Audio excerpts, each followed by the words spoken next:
du coup, c'est vrai qu'on attend de plus en plus de ce fait-là de l'entreprise qui paraît être le levier le plus efficace de transformation du monde finalement.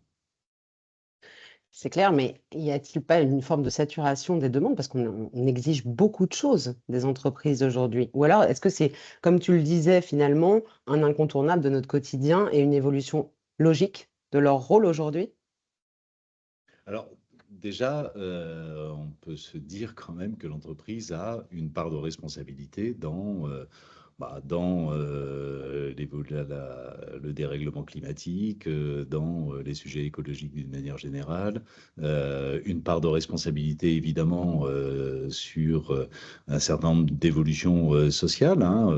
Il y a eu quand même pendant les décennies écoulées quand même pas mal de mouvements de délocalisation, etc. Donc l'entreprise a une part de responsabilité. Et aujourd'hui, contrairement à ce que l'on considérait notamment pendant les Trente Glorieuses, où finalement les apports de l'entreprise en termes évidemment de pouvoir d'achat et d'augmentation généralisée et constante du pouvoir d'achat, mais aussi en termes d'équipement des ménages, etc., apportaient énormément.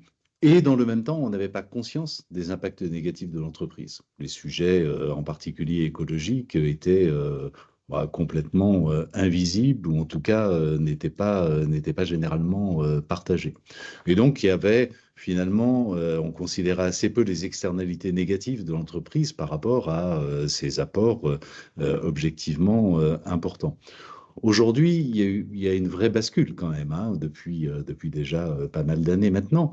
Il y a une vraie bascule où on considère beaucoup plus ces conséquences négatives du monde de l'entreprise. Et donc forcément, on demande à l'entreprise de réparer d'une certaine manière ce qu'elle a pu causer.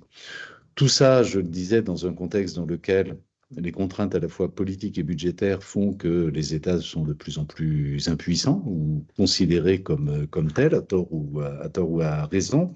Et donc, effectivement, on se retourne beaucoup vers les entreprises, euh, dont la responsabilité première reste naturellement leur business, hein, leur pérennité, leur croissance, leur rentabilité.